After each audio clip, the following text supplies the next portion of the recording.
Hello friends, कैसे हो आप सभी। आशा करता हूँ आप सभी अच्छे होंगे, मस्त होंगे, मज़े में होंगे। अपना और अपने परिवार का ध्यान रख रहे होंगे, साथ ही साथ अपनी सेहत का ध्यान रख रहे होंगे। तो मेरी तरफ से सबको जय श्री राम, हर हर महादेव। स्वागत है आपका मेरी एक और नई और इन्फॉर्मेटिव वीडियो में। जैसे कि क्लास 12th के बच्चों, आप जानते हो चैप्टर नंबर 6 हमारा चल रहा था, एक्सरसाइज 6.1। ठीक है, 2 लेक्चर मैं ऑलरेडी इसके डाल चुका हूँ। तो उम्मीद ये करता हूँ कि सभी बच्चे जो इस लेक्चर को देख रहे हैं, जो मैं आज करवाने वाला हूँ, पहले ही 2 लेक्चर को देख चुके होंगे, जो मैं पहले डाल चुका हूँ। ठीक है, इसी एक्सरसाइज के 6.1 से एक 2 लेक्चर है एग्जाम्पल वाला, और एक जो 7 सम है उसमें वो करवाए हैं मैंने। ठीक है, और जो बच्चा नया हो तो कृपा करके आप पहले वो दोनों लेक्चर कंप्लीट कीजिए, फिर इस 3rd लेक्चर को देखिएगा।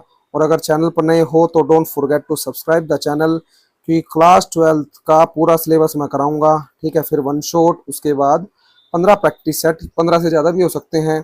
ठीक है, तो यानी कहने का मतलब ये है, अगर मेरे से आप जुड़ते हो तो 80 आउट ऑफ 80 मार्क्स मैथ में आपके जरूर से जरूर आ सकते हैं। ठीक है, आपको हार्ड वर्क करना पड़ेगा, कंटेंट आपको डिलीवर अच्छा किया जाएगा, ये मेरा आपसे प्रॉमिस है। तो चलिए बिना किसी देरी के लेक्चर को करते हैं स्टार्ट। चैप्टर 6 और एक्सरसाइज 6.1, सम नंबर 8। तो चलिए जी। A balloon which always remain spherical. एक बैलून है जो हमेशा क्या रहता है, स्पेरिकल रहता है। An inflation is being inflated by pumping in 900 cubic centimetre of gas. ठीक है, एक इन्फ्लेशन है, उसमें गैस इन्फ्लेस करता है, मतलब डालता है 900 क्यूबिक सेंटीमीटर। ठीक है, 900 क्यूबिक सेंटीमीटर। अब एक बात मेरे को बताइए, 900 क्यूबिक सेंटीमीटर ऑफ गैस पर सेकेंड, ये पढ़ लेते हैं पहले। अब एक बात मेरे को आप ध्यान से ये बताइए, 900 क्यूबिक सेंटीमीटर, ठीक है ना, सेंटीमीटर पर सेकेंड, यही बनेगा।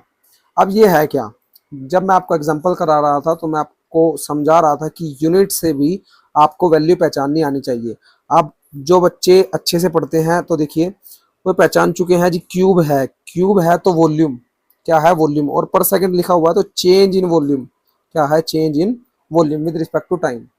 Find the rate at which the radius of balloon increases. किस रेट से जो रेडियस होगी बलून की वो इंक्रीज होगी, जब रेडियस आपको गिवन है कितनी, 15 सेंटीमीटर। बोलिए बात समझ में आई।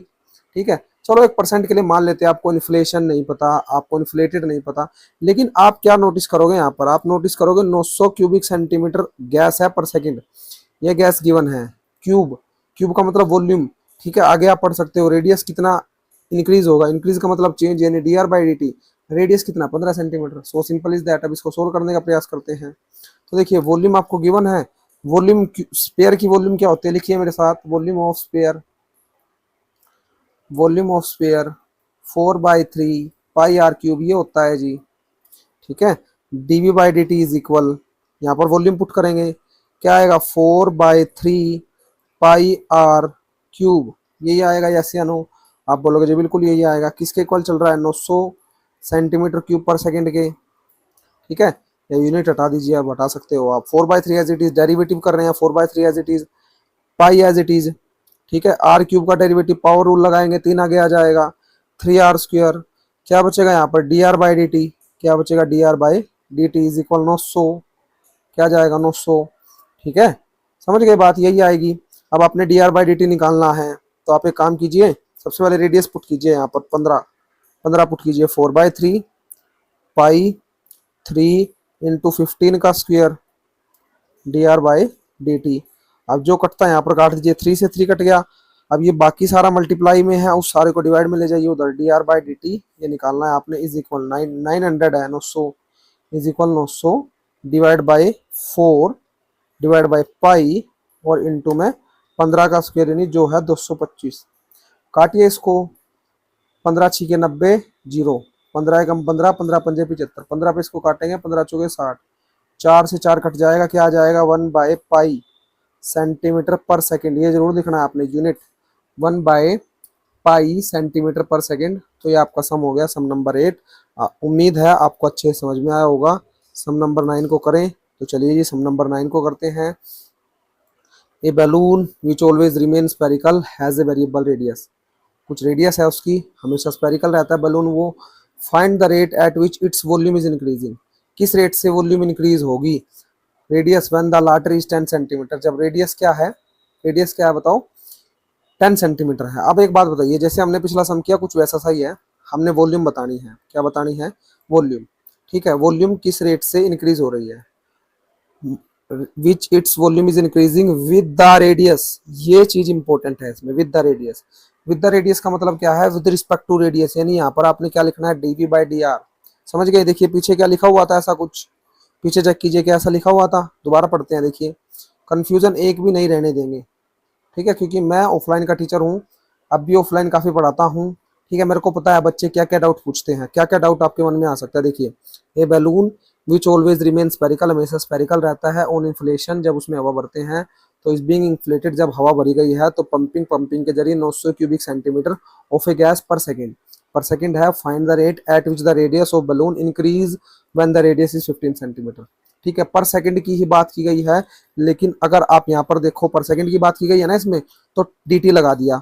अब अगर यहाँ पर आप देखो सम नंबर सेकंड में, तो यहाँ पर आप ध्यान से ये नोटिस करोगे। देखिए दोबारा पढ़ते हैं इसको, दोबारा पढ़िए, डाउट नहीं रहने देंगे। ये balloon which always remain spherical, हमेशा स्पेरिकल रहता है। हैज़ ए वेरिएबल रेडियस, कुछ उसकी रेडियस है वेरिएबल। फाइंड द रेट, किस रेट से उसकी वॉल्यूम जो है इंक्रीज होगी, विद द रेडियस, रेडियस के रिस्पेक्ट में, विद द रेडियस, रेडियस के साथ, यानी विद द रेडियस यानी रिस्पेक्ट में रेडियस के। जब रेडियस व्हेन द लाटर, लाटर का मतलब है यहाँ पर व्हेन द लाटर, जब बाद में उसकी रेडियस, लेटर होता है बाद में। ठीक है, बाद में, जब बाद में उसकी रेडियस कितनी हो जाएगी 10, तो रेडियस कितनी है 10 सेंटीमीटर, यानी रेडियस के रिस्पेक्ट में करना है। वॉल्यूम का फॉर्मूला अभी आपको बताया 4/3πr³। ठीक है, डिवाइड बाय रेडियस, तो डेरिवेटिव करेंगे 4/3 as it is, pi as it is. ठीक है, r³ में पावर रूल लगेगा 3r²। अब इस r का dr/dt हमने नहीं लिखना, क्योंकि हम रिस्पेक्ट में r के कर रहे हैं, तो r का डेरिवेटिव 1। ठीक है, आप केवल वैल्यू पुट कर दीजिए 4/3 पाई। ठीक है, पाई 3 r² कितना आ जाएगा बताओ, 10 का स्क्वायर, 3 से 3 कैंसल, 4 पाई 10 का स्क्वायर 100, यानी 400 पाई आ जाएगा। कितना आ जाएगा? 400 पाई। वॉल्यूम आप निकाल रहे हो तो सेंटीमीटर क्यूब पर सेकंड जरूर लिख देना, सेंटीमीटर क्यूब पर सेकंड, क्योंकि आप वॉल्यूम निकाल रहे हो। 400 पाई, बात समझ में आई? ठीक है, 400 पाई सेंटीमीटर क्यूब पर सेकंड। चलिए सम नंबर 10 की तरफ चलें। देखिए सम नंबर 10, ध्यान से देखिएगा इसको। एक लैडर है जो 5 सेंटीमीटर लॉन्ग है, is leaning against A wall. देखिए एक लैडर है, ऐसे मान लेते हैं लैडर लगी हुई है दीवार के। ठीक है, दीवार के लगी हुई है अगेंस्ट ए वॉल, ऐसी दीवार है। The bottom of the ladder is pulled, जब बॉटम, देखिए ये ऐसे है ना, ये फर्श है, फ्लोर है, ये फ्लोर है। ठीक है, ये वॉल है, और ये क्या है? लैडर। लैडर यानी सीढ़ी। ठीक है, सीढ़ी। तो अब इसको, इसका निचला सिरा ये हम खींचते हैं। जैसे जैसे निचला सिरा खींचेगा, देखिए जैसे ये लैडर है, ठीक है, निचला सिरा हम खींचेंगे तो ऊपर से भी ये नीचे आनी चालू हो जाएगी ना यहाँ पर। ठीक है, नीचे आनी चालू हो जाएगी, यानी ये जो होगा, ये पॉइंट देखिए, समझिए थोड़ा सा। ये लैडर है मान के चलो यहाँ पर। ठीक है, लैडर दीवार कर लगा हुआ है ऐसे, तो जैसे ही हम इसका निचला सिरा पीछे इसकी तरफ खींचेंगे ऐसे, तो ये जो ऊपरला सिरा है ये भी नीचे आना चालू हो जाएगा, ये भी नीचे आना चालू हो जाएगा। ठीक है, जैसे हमने ये यहाँ पर था और इसका ये लैडर थी, अब इसका पीछे खींचा तो नेक्स्ट में क्या आ जाएगा? नेक्स्ट में आ जाएगा इसका सिरा, मान के चलो इतना खींच दिया हमने, तो ये यहाँ पर था तो ये भी नीचे आ जाएगा। समझ गए बात जो मैं आपको समझाना चाहता हूँ? ठीक है, अब ध्यान से सुनिए क्या कहा गया है। Pulled away from the wall at the rate, किस रेट पे खींचा गया है? तो देखिए यहाँ से निचला हिस्सा है ना, अगर मान के चलो हम इसको x मान लें, तो किस रेट पे खींचा गया है? dx/dt, किस रेट पर? 2 सेंटीमीटर पर सेकेंड। ठीक है, how fast is it's height of the wall decrease. देखो जो मैं कहना चाह रहा था, हाइट जो है वो डिक्रीज होगी, क्योंकि वो नीचे की तरफ खींचेगा ना, तो उसका ऊपर वाला हिस्सा नीचे दीवार की तरफ नीचे आता चला जाएगा, नीचे से अगर खींचेंगे आप। ठीक है, तो यानी आपने निकालना है dy/dt। अगर हम उसको क्या मान लेते हैं? y, इसको y मान लेते हैं। dy/dt माइनस में आएगा, डिक्रीज का मतलब माइनस में आएगा। ठीक है, वो भी बता दें डिक्रीज क्यों हुआ। When the foot of the ladder is 4 metre away, अब जो फुट है उसका वो 4 मीटर अवे है, यानी x की वैल्यू भी आपको गिवन है 4 मीटर। कितने मीटर? 4 मीटर। अब ध्यान से आप देखो अगर, तो ये राइट एंगल ट्रायंगल बन रही है, बिल्कुल राइट एंगल ट्रायंगल बन रही है, और राइट एंगल ट्रायंगल हो और पाइथागोरस थ्योरम ना लगे तो ऐसा तो हालात नहीं है। तो बाय पाइथागोरस थ्योरम लगाइए एक बार आप, क्या आएगी जी? हाइपोटेनियस है लैडर, लैडर कितना दे रखा है? 5 मीटर, यानी 5 का स्क्वायर। ठीक है, उधर एक फ्लोर है, x का स्क्वायर प्लस y का स्क्वायर। अब y का स्क्वायर मेरे को निकालना है, तो बाकी को अकेला, y को अकेला करते हैं। 5 का square 25 is equal x square plus y square, मतलब ये प्लस का इधर आके माइनस का, 25 माइनस एक्स स्क्वायर, ठीक है, वाई स्क्वायर, और ये स्क्वायर इधर आके रूट, यानी वाई की value root 25 minus x square. अब हमने चेंज इन वॉल बताना है, मतलब हाइट ऑफ द वॉल, तो D Y by D t निकालना पड़ेगा। D Y by D t के लिए इसका डेरिवेटिव करें तो differentiate this equation with respect to, with respect to बताओ किसके रिस्पेक्ट में, टाइम के रिस्पेक्ट में करेंगे, ठीक है, क्योंकि 2 सेंटीमीटर पर सेकंड गिवन है, टाइम के रिस्पेक्ट में करेंगे, और कुछ रिस्पेक्ट आपको दिया भी नहीं है। लिख सकते हो आप differentiate this equation with respect to t. आप बोलोगे जी ठीक है, डेरिवेटिव करेंगे तो इधर तो D Y by D T आ जाएगा, ठीक है, और इधर अगर आप देखो ध्यान से तो रूट एक्स का डेरिवेटिव क्या होता है, 1/2 रूट एक्स, क्या होता है जी 1/2 root x, root x 1/2 root x का डेरिवेटिव क्या बताया था आपको, रूट एक्स का डेरिवेटिव 1/2 रूट एक्स, तभी मैंने चैप्टर स्टार्ट कराने से पहले बोला था डेरिवेटिव कंप्लीट कर लेना। रूट एक्स का डेरिवेटिव 1/2 रूट एक्स, ठीक है, 1/2 रूट एक्स। अब इसमें देखिए 25 का डेरिवेटिव तो जीरो हो जाएगा, लेकिन माइनस एक्स स्क्वायर का क्या होगा, -2x, ठीक है, और इस x का क्या होगा dx बाई dt, ठीक है। अब इसको कीजिए सोल्व, 2 से 2 कैंसिल आउट, ठीक है, 2 से 2 कैंसिल आउट, यहाँ पर एक्स स्क्वायर में वैल्यू पुट कीजिए, एक्स की वैल्यू कितनी थी 4 सेंटीमीटर आई थिंक, 4 गिवन है, देखिए 4 सेंटीमीटर गिवन है, foot of the ladder 4 centimetre given है, तो लिखिए यहाँ पर आप 1/25 माइनस 4 का स्क्वायर 16 आ जाएगा, माइनस बचा हुआ है वहाँ पर, dot D x by D T, ठीक है। D x by D T देखिए change in D x by D T, जब उसको पुल्ड किया गया, देखिए पुल्ड अलोंग द ग्राउंड, कितने किस रेट से वो चेंज हुआ, 2 सेंटीमीटर पर सेकंड, यहाँ पर देख सकते हो आप 2 सेंटीमीटर पर सेकंड, तो यहाँ पर आप क्या लिखोगे 2, ठीक है। 25 में से 16 गए 9, कितना आ जाएगा 9 का रूट 3 हो जाएगा, और ऊपर है यहाँ पर आपने क्या पुट करना है, दो D x by D T की जगह 2, 2 पुट करना है, माइनस है ही, तो 2/3 आ जाएगा माइनस का, ठीक है, d Y by D t है तो सेंटीमीटर पर सेकंड। 25 में से 16 गए 9, और 9 का रूट कितना आ जाएगा 3, तो -2/3, इसका क्या आ जाएगा प्यारे बच्चों, आंसर आ जाएगा, ठीक है, कोई दिक्कत तो नहीं। अच्छा एक एक्स भी तो है, हाँ हाँ एक्स भी तो है प्यारे बच्चों, एक्स, एक्स की वैल्यू कितनी है 4, ये पुट कीजिए, यहाँ पर भी तो कीजिए, तो 2 4 8 आएगा, -8/3 सेंटीमीटर पर सेकंड, ठीक है। अच्छा लगा सम, समझ में आया, मेन चीज़ तो समझ में आना चाहिए ना, अच्छा तो सम अपने आप लग जाता है जब समझ में आने लगता है। कितने सम हो गए हमारे, 10 हो गए, चलिए 11 सम को करते हैं, कहाँ गया 11, ये रहा, देखिए 11 सम को करते हैं। ए particle moves along the curve, एक पार्टिकल है जो मूव्स कर रहा है कर्व के along, 6y is equal x cube plus 2, क्या गिवन है 6y is equal x cube plus में 2, ठीक है। फाइंड द पॉइंट, पॉइंट बताना है कर्व पे, eight which the y coordinates is changing 8 times, आपने पॉइंट बताना है, इस पे क्या बताने हैं, पॉइंट्स, पॉइंट्स बताने हैं एक्चुअली, जब y कोऑर्डिनेट जो है वो चेंज हो रहा है 8 times as fast as x coordinate, यानी y कोऑर्डिनेट जो चेंज हो रहा है t के रिस्पेक्ट में, वो 8 टाइम्स फास्टर चेंज हो रहा है x कोऑर्डिनेट के, समझ गए। एट विच, दोबारा से पढ़िए, इसको नहीं समझ में आता तो दोबारा पढ़ा कीजिए, at which the y coordinates is changing 8 times as fast as x coordinate, 8 time ज्यादा फास्ट चेंज करता है x कोऑर्डिनेट से, फर्स्ट इक्वेशन बनाइए। अब आपने x और y की वैल्यू निकालनी है, ठीक है, चेंज दे दिया तो इसमें भी डेरिवेटिव लगाइए एक बार, या इसको बना लीजिए स्टार इक्वेशन, ठीक है, डिफरेंशिएट दिस इक्वेशन, 6 y का डेरिवेटिव क्या आएगा d Y by D T, ठीक है, as it is, x cube का एक बार पावर रूल लगाएंगे तो 3x स्क्वायर, फिर इस x का dx बाई डी टी, और 2 का आपको पता ही है 0, 2 का आपको पता ही है कितना आ जाएगा, 2 का 0, समझ गए बात, इतनी इतनी बात समझ में आई अच्छे से, चलिए जी इतनी बात आपको अच्छे समझ में आ गई। तो अब हमने क्या करना है, x या y की वैल्यू निकालनी है, अब यहाँ पर x बचा, तो x की वैल्यू फाइंड आउट करने का प्रयास हम करते हैं, यानी जो d Y by D t है उसकी जगह हम 8 d x by D t लिख सकते हैं, बिल्कुल लिख दीजिए, 6 into 8 d x by D t is equal में 3x square dot D x by D t, 6 8 जा 48 d x by D t is equal में 3x square D x by D T.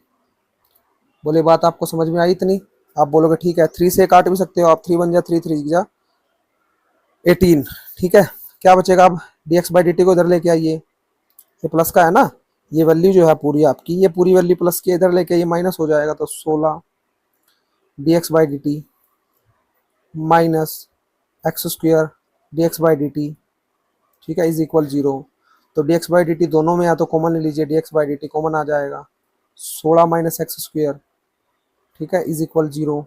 तो D x by D T multiply में उधर जाके divide में zero के पास कुछ भी होगा तो जीरो आ जाएगा, क्या बचेगा 16 minus X square is equal zero, ठीक है। ये माइनस का एक्स स्क्वेयर उधर जाके प्लस का, ठीक है, ये स्क्वेयर इधर जाके क्या हो जाएगा रूट, स्क्वेयर क्या आ जाएगा इधर आके रूट, यानी x is equal root 16, root 16, और 16 का रूट क्या हो जाएगा जी, एक तो प्लस का 4 एक माइनस का 4, यानी x की वैल्यू प्लस का 4 और x की वैल्यू माइनस का 4। अब y की भी वैल्यू दो निकलेगी। अब ये वैल्यू सब्स्टिट्यूट कीजिए, एक बार x की जगह 4 एक बार x की जगह -4, कहाँ पर सब्स्टिट्यूट करनी है, तो हमें सब्स्टिट्यूट करनी है इसमें, यानी 6y is equal x cube plus 2, ये क्वेश्चन थी मेरे पास, तो x की जगह 4 पुट कीजिए, 4 क्यूब प्लस 2 6y, ठीक है, 6y is equal x cube plus 2, ठीक है जी। सोल्व कीजिए, 6y 4 का क्यूब 64 प्लस 2, ठीक है, 6y इज इक्वल 64 प्लस 2 कितना आ जाएगा 66, y की वैल्यू 66 बाई 6 कितना आ जाएगा 11, ठीक है। अब एक बार x की जगह -4 पुट कीजिए जी, 6y is equal x cube की जगह -4 का क्यूब प्लस का 2, 6y -4 का क्यूब यानी -64 प्लस 2, ठीक है, इसमें से घटाइए कितना आएगा 6y इज इक्वल -62, तो y इज इक्वल -62 बाई 6, काटिए 2 3 जा 6, 2 3 जा 6, 2 1 जा 2, तो 31 डिवाइड बाई 3, माइनस का वो भी, ठीक है, माइनस का ही आएगा ना 4 का क्यूब, ठीक है जी, कोई दिक्कत कोई परेशानी नहीं आता। एक बार x की वैल्यू 4 पुट करने पर y की वैल्यू ये आ गई, तो आप लिख सकते हो कोऑर्डिनेट्स एक 4 11 है और एक कोऑर्डिनेट है -4 और -31 बाई 3, ठीक है। चलिए नेक्स्ट सम की तरफ। नेक्स्ट सम नंबर कितना है जी 12, sum number 12, radius of air bubble is increasing, radius air bubble की क्या हो रही है इंक्रीज, यानी चेंज हो रही है एट द रेट ऑफ 1/2 है क्या, 1/2 मैं चेक कर लेता हूँ, हाँ 1/2 है, ठीक है। रेडियस 1/2 सेंटीमीटर पर सेकंड किसके रिस्पेक्ट में हो रही है, टाइम के रिस्पेक्ट में, ठीक है। Radius of air bubble is increasing, increasing का मतलब चेंज, डिक्रीजिंग का मतलब भी चेंज, और चेंज आ जाए तो चेंज आई। एट वट रेट, किस रेट से उसकी वॉल्यूम इंक्रीज होगी, when the radius is 1 centimetre, volume increase बतानी है तो यानी डीवी बाई डी टी निकालना है। क्या है एयर बबल, एयर बबल क्या होगा, स्पेयर होगा सर्कल, जल्दी बताओ स्पेयर या सर्कल। देखिए स्पेयर और सर्कल में डिफरेंस समझ लीजिए, चलिए आज अगर आपको ना पता हो स्पेयर और सर्कल क्या डिफरेंस होता है। देखिए जितनी भी हमारे आसपास गोल वस्तुएं हैं वो सारी स्पेयर होती है, जैसे सर्कल कह रहा हूँ, जैसे कोई भी बॉल हो सकती है, ठीक है, और कोई भी गोल चीज हो सकती है, जैसे एयर बबल है ये स्पेयर होगा, ठीक है। सर्कल केवल आप ड्रॉ कर सकते हो, सर्कल का लेन देन प्रैक्टिकल लाइफ से नहीं है, ठीक है। तो कोई भी अगर गोल चीज होगी तो वो स्पेरिकल है, ठीक है, वो क्या है स्पेरिकल। तो वॉल्यूम निकालनी है, वॉल्यूम किसकी स्पेयर की निकालनी पड़ेगी ना, रेडियस आपको गिवन है कितनी 1 सेंटीमीटर, यानी डीवी बाई डी टी यानी 4/3 पाई आर क्यूब, ठीक है, डिवाइड बाई डी टी। करेंगे चेक, सबसे पहले डेरिवेटिव निकालेंगे 4/3 pi as it is, pi as it ये कांस्टेंट है ना, तो ये एक साइड लिख लीजिए, मतलब आराम से लिख लीजिए, आर क्यूब का 3r स्क्वायर, फिर इस आर का D R by D T. अब वैल्यू आपके पास है ही, सब्स्टिट्यूट कीजिए, तो जी 4/3 पाई और इंटू 3 आर स्क्वायर, बताओ आर स्क्वायर कितना है, आर स्क्वायर है 1 का square, D R by D t है 1/2, काटो पिट्टो 1/2 से 2 2 जा 4, 3 से 3 कट गया, तो आई थिंक 2 आंसर आएगा, 2 पाई, पाई भी है 2 पाई, ठीक है। वॉल्यूम है तो सेंटीमीटर क्यूब पर सेकेंड, ठीक है। बात समझ में आई, कैसा लगा लेक्चर प्यारे बच्चों, जल्द से जल्द बताना है कमेंट बॉक्स में कमेंट करके, जैसे ही समझ में आ जाए तभी बता देना, ठीक है। तो नेक्स्ट लेक्चर जो हमारा होगा इस एक्सरसाइज का लास्ट लेक्चर होगा, ये बात ध्यान रखना। और थोड़ी सी बड़ी एक्सरसाइज थी, थोड़ा सा इस कॉन्सेप्ट को समझने में कुछ बच्चों को दिक्कत होती है, इसलिए मैंने थोड़ा इसको टुकड़ों में बांटने का प्रयास किया और टुकड़ों में आपको समझाने का प्रयास किया, आराम आराम से बिल्कुल, क्योंकि इसको समझने में मुश्किल आती है, मेरे को पता है, ठीक है। तो जो नेक्स्ट लेक्चर होगा इस एक्सरसाइज का लास्ट लेक्चर होगा, उसके बाद 6.2 को समझेंगे इंक्रीजिंग फंक्शन और डिक्रीजिंग फंक्शन, ऐसे करके कुछ चैप्टर नहीं एक्सरसाइज है, उसको भी बड़े आराम से करेंगे हम ऐसे ही, ठीक है। तो मिलेंगे नेक्स्ट लेक्चर में, साथ ही तब तक के लिए रिवाइज करते रहिएगा। धन्यवाद, जय श्री राम, हर हर महादेव।